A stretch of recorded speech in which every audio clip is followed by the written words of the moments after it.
My name is Diane Fletcher. I'm 50 years old. At 8:22 on a Thursday morning, a woman from the county code enforcement office called me at work and asked whether I was aware that my grandmother's house had been cited for multiple property violations. I was standing beside the copy machine with a stack of client contracts in my arms, waiting for page 37 of a lease agreement to stop jamming, when my phone buzzed with a number I did not recognize.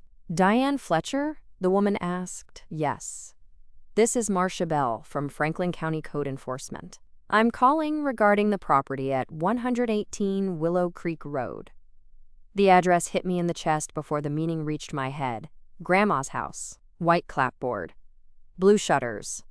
2 maple trees in front. A narrow porch with a swing that had squeaked since I was 13. The house my grandmother, Evelyn Fletcher, left to me and my brother Ryan, in equal shares because she believed, until her last breath, that blood could be fair if paper instructed it clearly enough.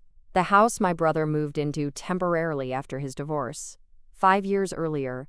"I'm sorry," I said. "Violations?" "Yes, ma'am. We have notices for overgrown vegetation, exterior debris, an unpermitted structure in the rear yard, 2 inoperable vehicles visible from the street, and failure to address prior nuisance complaints. We have mailed notices to the property address and to the listed owners." Listed owners. I closed my eyes. Ryan had told me he was handling everything. The yard, the utilities, the taxes, the maintenance, the neighbors, the little repairs, the house. He always said it that way. "The house is fine, Diane. Stop worrying." I had believed him less each year, but I had also let exhaustion, guilt, and distance do what they do best, make inaction look like peace. I lived 40 minutes away.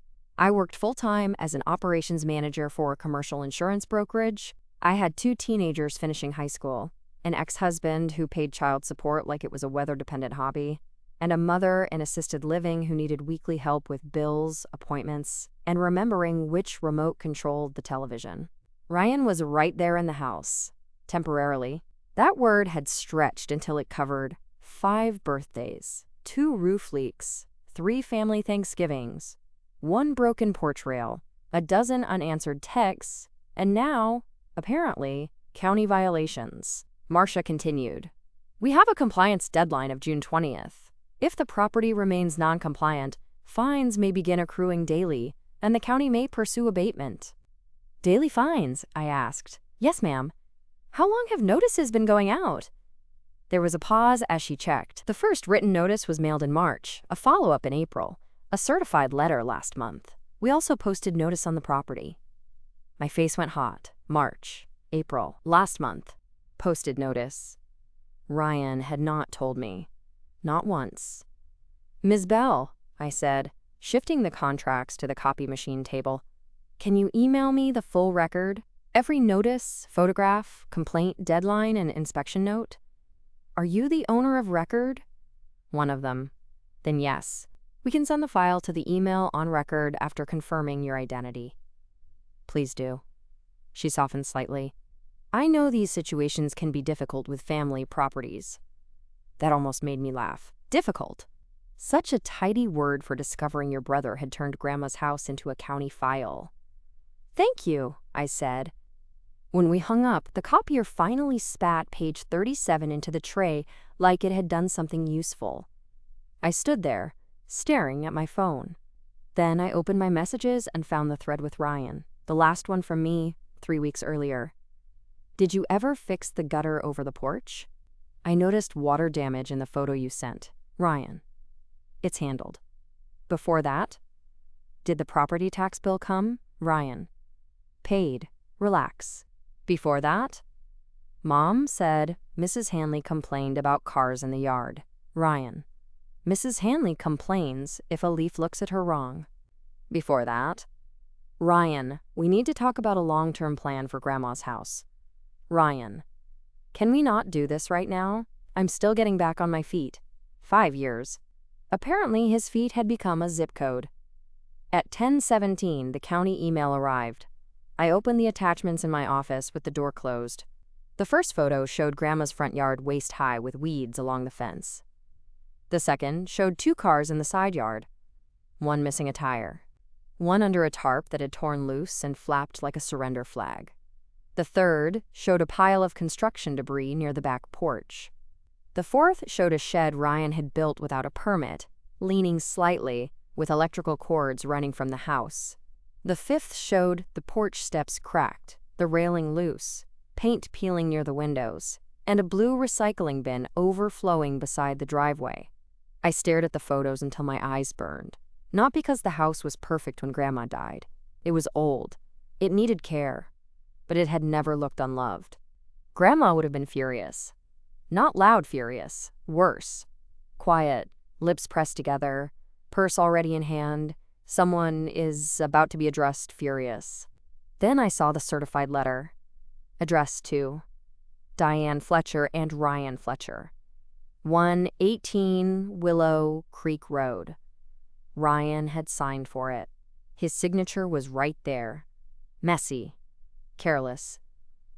Dated May 16th. He had known. The county had called me because the next step would cost both owners. Both owners. That was the thing Ryan had always counted on me forgetting. He lived there. But legally, half that house was mine. And half the responsibility was too. At 11:04, I called him. He answered on the fifth ring. "What's up?" His voice was casual. Background noise, television maybe, or a video game. Something loud enough to tell me he was not at work. The county called me. Silence, not confusion, recognition. That told me enough. "Ryan." He sighed. "Diane, it's not a big deal." I looked at the photos on my screen. Multiple violations, daily fines, unpermitted structure, inoperable vehicles, debris, overgrowth. Which part is not a big deal? It's code enforcement. They exaggerate. They sent photos. Another silence. Then he said, "Mrs. Hanley is behind this." "No, you are behind this." "Don't start." "I didn't start. The county did." He laughed bitterly. "There's the insurance adjuster voice." "I'm not an adjuster. I manage operations." "You know what I mean." "Yes, you mean I'm using facts." He snapped. "I've been under a lot of stress." "For 5 years?" "You know the divorce messed me up. I know you needed a place to stay after the divorce. I gave you that. You didn't give me anything. Grandma left the house to both of us. And you have been living in it rent-free for 5 years." He went quiet again. That was the sentence he hated. Rent-free. Not because it was cruel. Because it was accurate. "I've been maintaining it," he said. "No, Ryan. The county file suggests you've been occupying it." "You think you're better than me." "No, I think I'm liable with you." He scoffed. "Here we go. Money." "Yes, money, fines, taxes, insurance, repairs, legal responsibility. All the boring things adults handle so houses don't become court exhibits. You don't understand what it's like to lose everything." I looked at Grandma's porch in the photo. You didn't lose everything. You moved into something you did not respect. He hung up.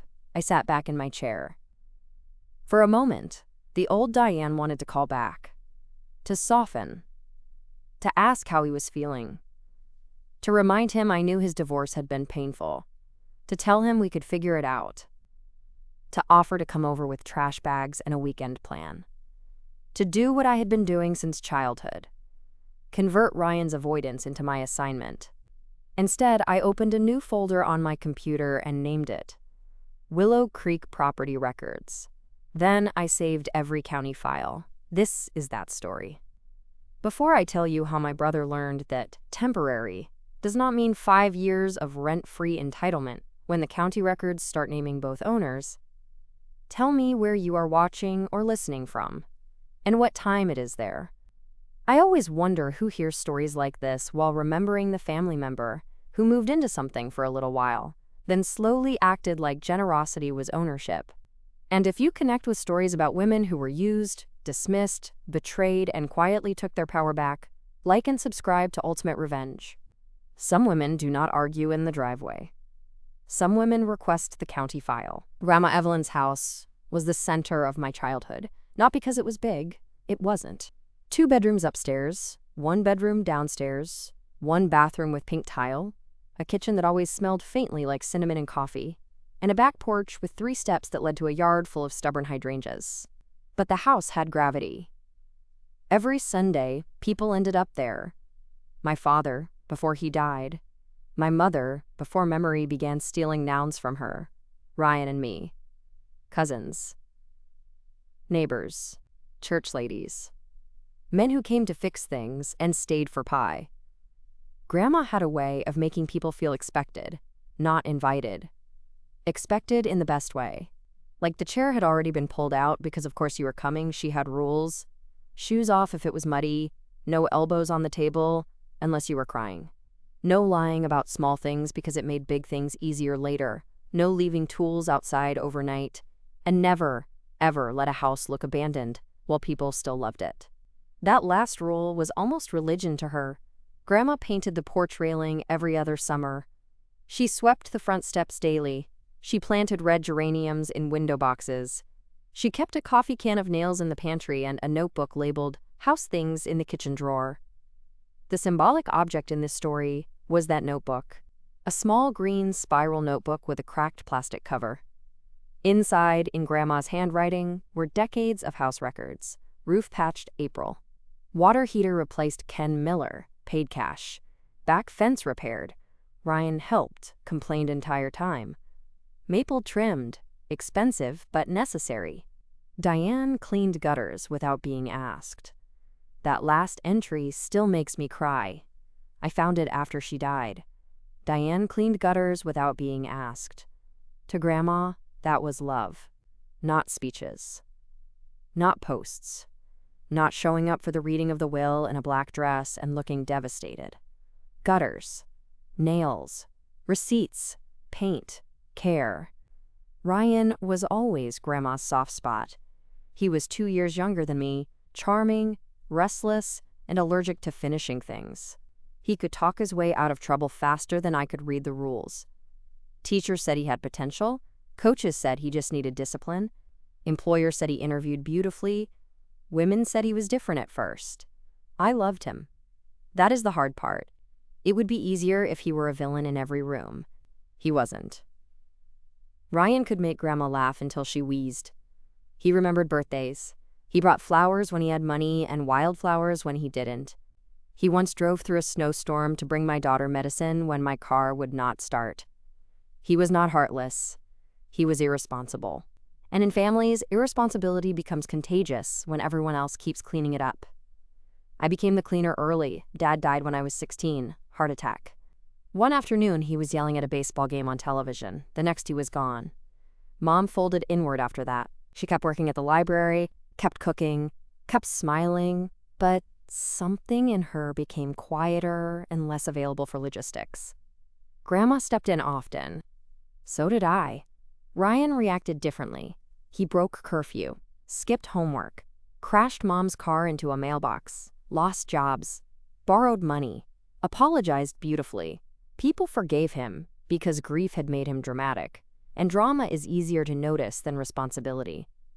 I got good grades, worked at a grocery store, helped Mom pay bills, drove Grandma to appointments, learned how to call utility companies, learned how to read insurance forms, learned how to be the person adults trusted before I was done being a child. Grandma saw it. She would say, "Diane, don't let being capable become your only language." I promised I wouldn't. Then, life kept rewarding me for speaking it. When Grandma died at 88, the whole family gathered in her living room after the funeral. Ryan cried openly, holding the green notebook. I sat beside Mom, whose memory had started slipping badly by then, explaining for the third time that Grandma was gone and yes, the service had already happened. The will was simple: house to Diane and Ryan in equal shares, savings divided, personal items listed. Grandma wrote a letter to both of us. This house is not just wood and taxes. It is a responsibility. If one of you lives in it, the other must be treated fairly. If neither can maintain it, sell it before resentment moves in and eats the walls. Sell it before resentment moves in. Grandma knew. I wish I had listened sooner. At the time, Ryan had just separated from his wife, Natalie. He was sleeping on a friend's couch and acting like that couch was a prison sentence imposed by cruel fate instead of the consequence of years of missed rent, mood swings, and promises Natalie had stopped believing. At the kitchen table 2 weeks after Grandma's funeral, Ryan said, "I just need somewhere for a few months." I said, "Grandma's house is jointly ours." "I know. If you live there, we need an agreement." He looked wounded.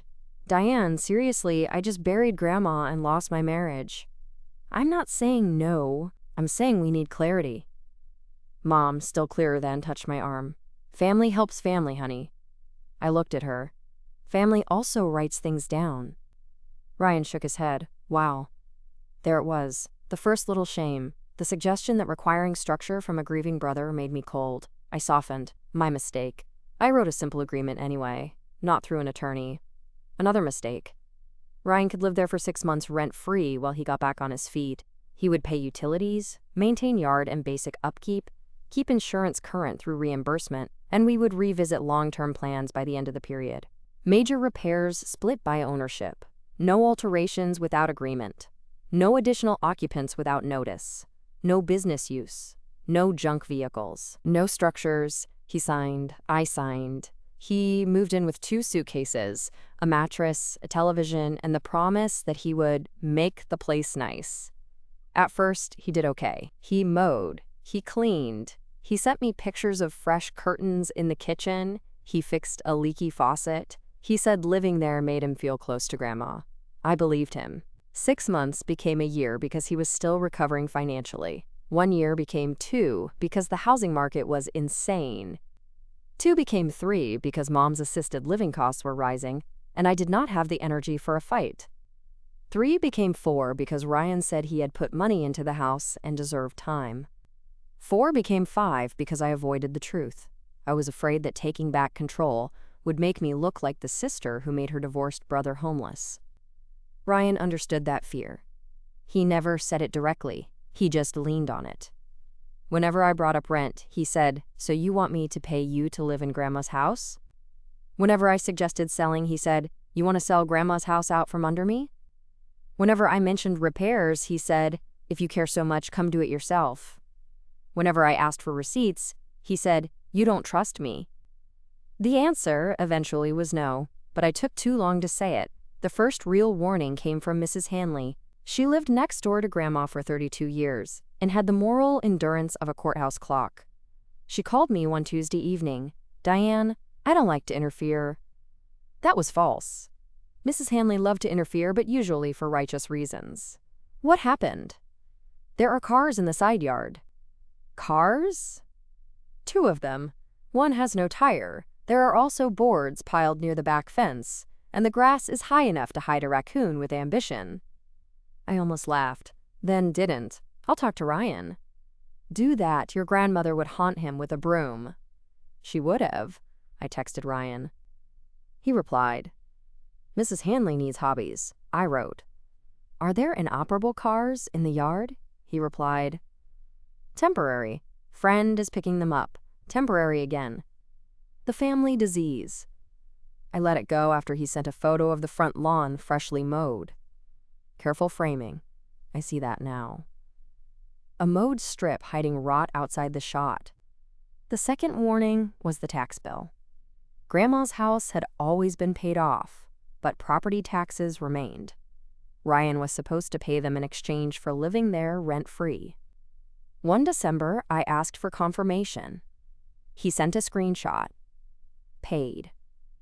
Later, I learned it was a partial payment from the prior year. He had cropped the date.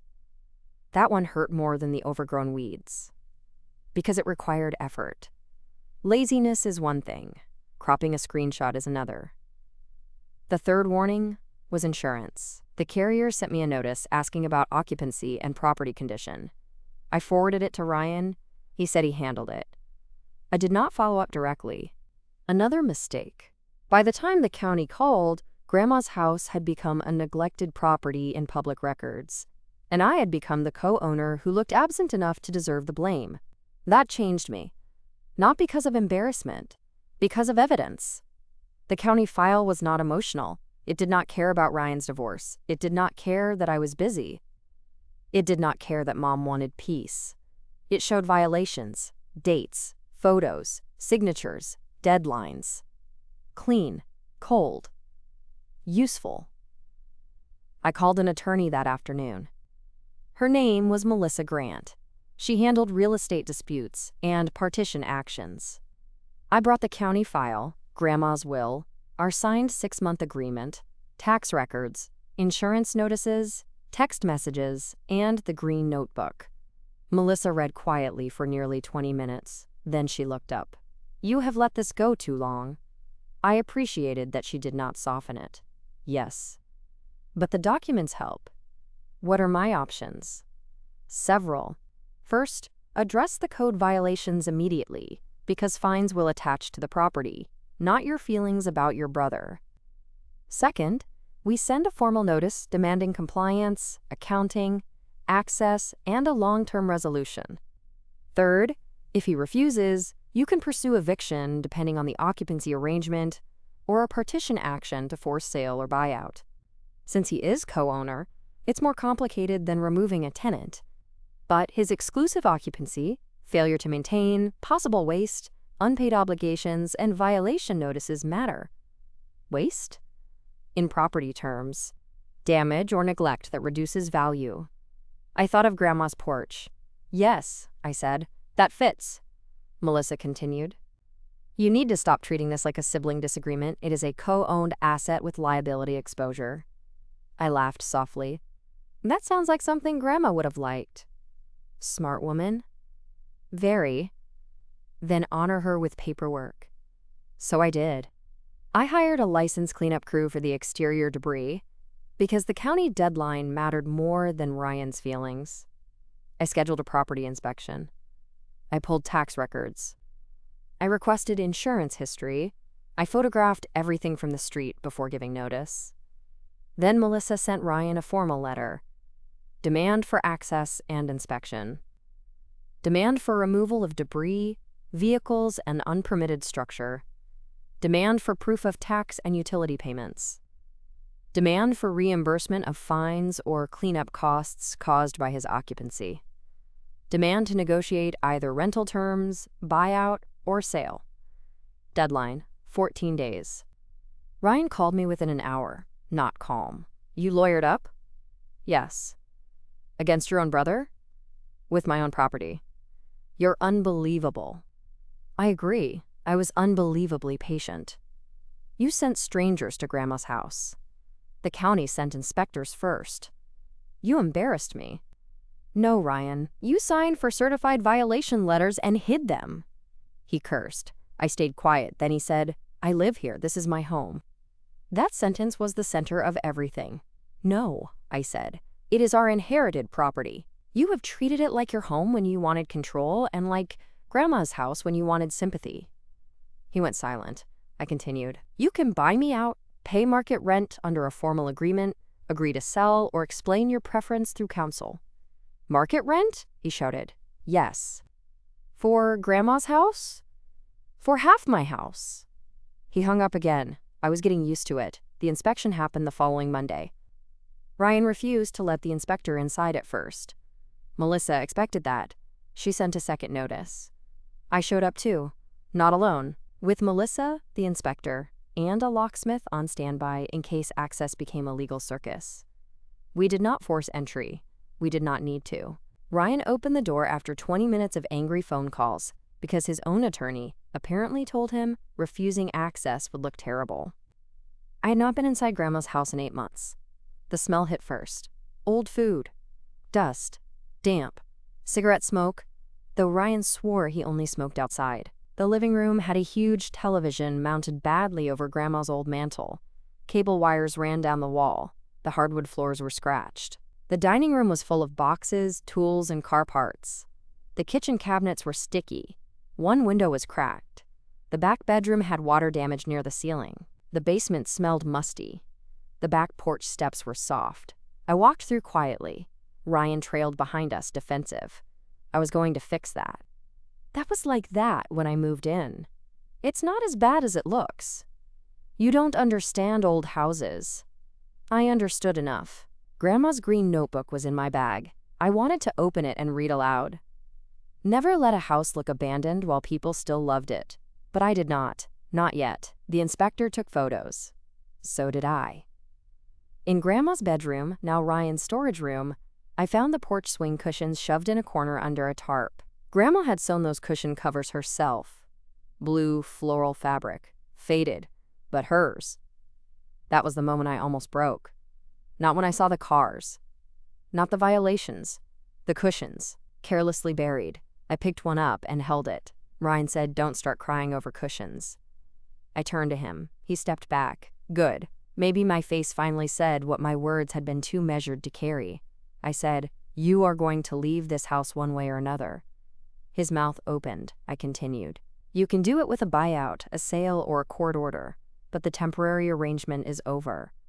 For once, he did not hang up. He had nowhere to go. I need to pause here for a second. If you have ever watched someone treat a family home like inheritance meant permission instead of responsibility, you know what Diane felt walking through Grandma's rooms. It was not just about property. It was about seeing love neglected by someone who used sentiment to avoid accountability. If this story is hitting close to home, leave a comment and tell me who in your family confused living somewhere with owning the sacrifice behind it. And if you have not already, subscribe to Ultimate Revenge. The quiet part is over. The next month was ugly. Not dramatic movie ugly, real life ugly, emails, attorney letters, estimates, county re-inspections. Ryan telling relatives I was evicting him from Grandma's house. Aunt Carol calling me heartless. Cousin Mark saying, "Couldn't you give him more time?" More time?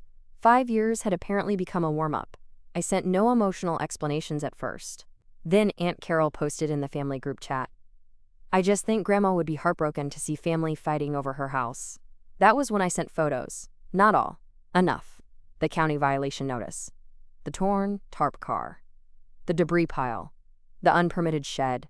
The water damage. The signed, certified notice Ryan had hidden. Then I wrote, "Grandma would be heartbroken to see her house neglected while Ryan told everyone he was maintaining it. I am not fighting over Grandma's house. I am stopping county fines, property damage, and legal liability. If anyone wants to help Ryan, you are welcome to offer him housing or money. Do not offer him my silence." The chat went quiet. Then Cousin Mark replied, "I didn't know it looked like that." Aunt Carol wrote nothing. Ryan wrote, "Nice. Public humiliation. Grandma would be proud," I replied. Grandma kept records too. Then I sent a photo of the green notebook entry. Diane cleaned gutters without being asked. Maybe petty. Maybe necessary. Sometimes family legends need captions. Ryan's attorney proposed that he remain in the house and start paying a reduced rent while, quote, gradually addressing repairs. No, Melissa responded with 2 options. Ryan could buy out my half at appraised value minus documented costs, fines, unpaid obligations, and waste adjustment. Or we would pursue partition and sale. Ryan did not have buyout money, of course. So he tried a third option, guilt. He came to my office one afternoon without an appointment. The receptionist called me. "Your brother is here." My first instinct was embarrassment. Then I remembered I had done nothing wrong. I met him in the lobby, not my office. He looked tired, older.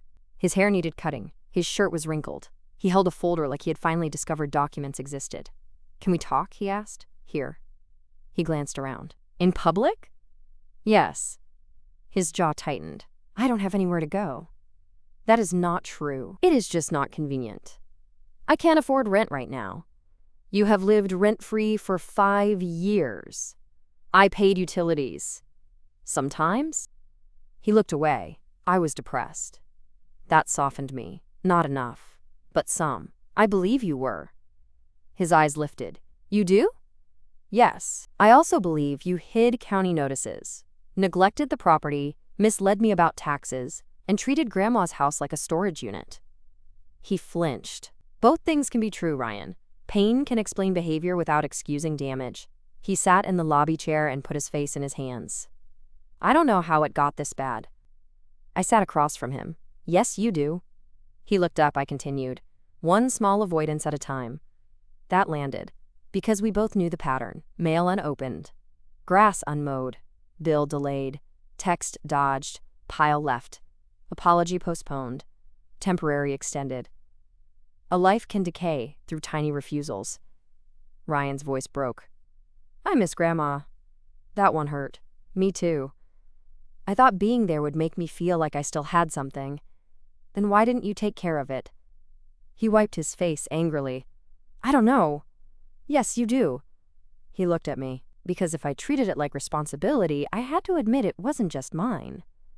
There it was, the first honest sentence in 5 years. I nodded. That's a start. He laughed bitterly. Does a start matter now? It matters for you. It does not change the property decision. His face fell. I hated that. But I did not rescue him from it. He said, You're really going to force sale? Yes. Unless you can buy me out. You know I can't. Then yes. He sat back. What would Grandma think? I reached into my bag and pulled out a copy of her letter from the will, not the original. I had learned. I handed it to him. He read the line. If neither can maintain it, sell it before resentment moves in and eats the walls. His face crumpled. Damn it. Yes. He folded the paper carefully. For the first time, he treated something from Grandma like it could tear. The house went on the market after Ryan agreed under pressure that fighting partition would cost him money he did not have, and likely end the same way. But first, he had to move. That was its own battle. He asked for 90 days. I gave 45 with written agreement. He missed the first cleanup deadline. Melissa sent notice. He met the second. The county re-inspected after professional cleanup, removal of vehicles, and demolition of the unpermitted shed. Compliance was achieved just before daily fines began. I paid the crews up front from my savings and documented Ryan's share as an adjustment against sale proceeds. Ryan hated that. Good. Consequences often feel like bookkeeping. The realtor was a woman named Nora Bell, recommended by Melissa. She specialized in older homes and estate properties. She walked through Grandma's house with kind eyes and practical shoes. This house has good bones, she said. I nearly cried. Good bones. Grandma would have liked that. But it needs work, Nora added. Yes. We'll price accordingly. Clean, repair safety items, disclose honestly, and let buyers see potential. Potential. That word had followed Ryan his whole life. This time, it belonged to the house. I spent weekends there after Ryan moved out. Not alone at first. My daughter, Emma, came with me. My son, Luke, helped carry boxes. My best friend, Janet, brought sandwiches and did not ask sentimental questions until I was ready. We cleaned. Not renovating, not erasing. Cleaning. I washed kitchen cabinets. Emma cleaned windows. Luke hauled trash. Janet labeled boxes.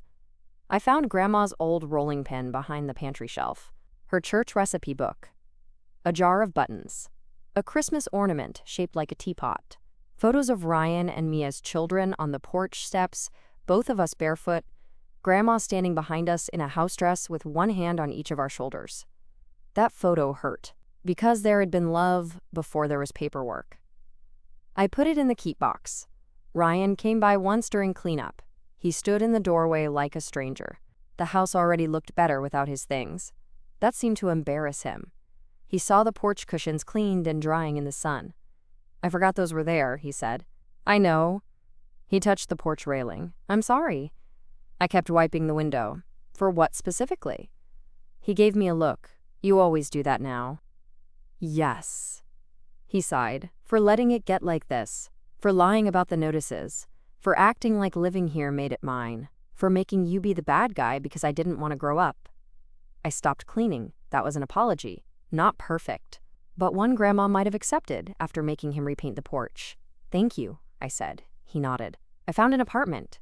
I turned. You did? Small one. Above a garage. Month to month. Good. It's kind of sad. I raised an eyebrow. He smiled faintly. Yeah, I heard it. Growth. A tiny sprout. The house sold after 6 weeks. A young couple bought it. They had one child, another on the way, and an enthusiasm for old houses that made me both happy and nervous. At the showing, the woman stood in the kitchen and said, "This feels like a place where people cooked for neighbors." I said, "It was." The man admired the porch swing. Does that stay? I hesitated, then said yes. The swing belonged to the house more than to me. At closing, Ryan sat across the table from me in a shirt with a collar, haircut, quiet. The settlement statement listed everything. Sale price. Mortgage payoff? None. Taxes. Fees. Cleanup costs. Repairs. Credits.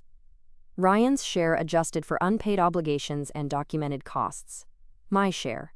His share. Equal inheritance, unequal responsibility accounted for. Ryan stared at the numbers. Then, signed. After the closing attorney left us alone to gather papers, Ryan said, "I thought I'd feel like you stole something from me." I looked at him. And? I feel like I lost something I already let go of. That sentence was sad enough to be true. I didn't want it to end this way, I said. I know. Do you? He nodded. I know now. We walked out to the parking lot together, not healed, not ruined, something in between. Family often lives there. Mom did not fully understand the sale because her memory had worsened by then, but when I showed her a picture of the young couple on the porch, she smiled. Evelyn liked children on that porch. Yes, I said, she did. Did Ryan fix the railing? I almost laughed. No, Mom, someone else did. She patted my hand. Diane always knows who to call. That was both compliment and cage. This time, I accepted only the compliment. I kept the green notebook. Of course. It sits on my desk now beside my own house folder. I sometimes open it when I need courage. Roof patched. Water heater replaced. Diane cleaned gutters without being asked. After the sale, I added one final entry on the last page. Willow Creek sold to a family who will live in it. County violations cleared. Porch swing stayed. Resentment evicted. Maybe that was dramatic. Grandma would have pretended to disapprove, then shown it to a neighbor. Ryan and I are still rebuilding, slowly. He repaid part of the cleanup adjustment through the closing, not by choice, but by math. Math is useful when remorse is inconsistent. He visits Mom with me twice a month now. Sometimes he brings flowers. Sometimes he forgets. Sometimes I remind him once, not 3 times. Once. He has kept the garage apartment clean. Mrs. Hanley would approve of the lawn. He works at an auto parts store and, to everyone's surprise, seems steady there. Maybe because no one is calling it temporary. At Thanksgiving, he brought a pie. Store-bought. Still, he said, I didn't want to show up empty-handed. I said, Grandma would accept pie. He looked at me. Would she accept me? I thought about that. Yes, I said, but she'd hand you a rake. He laughed. So did I. The final lesson is not that every family home must be sold or that every struggling sibling deserves no grace. People need help. Divorce can break a person. Temporary shelter can be an act of love. But temporary must have a deadline. Help must have structure. An inherited property is not a feelings jar where one person stores failure until everyone else gets fined. My brother moved into Grandma's house temporarily. 5 years later, the county called me. Not because Grandma's house had stopped mattering, because it still mattered enough for the public record to say what our family had been avoiding. The weeds mattered. The cars mattered. The unpaid notices mattered. The cropped tax screenshot mattered.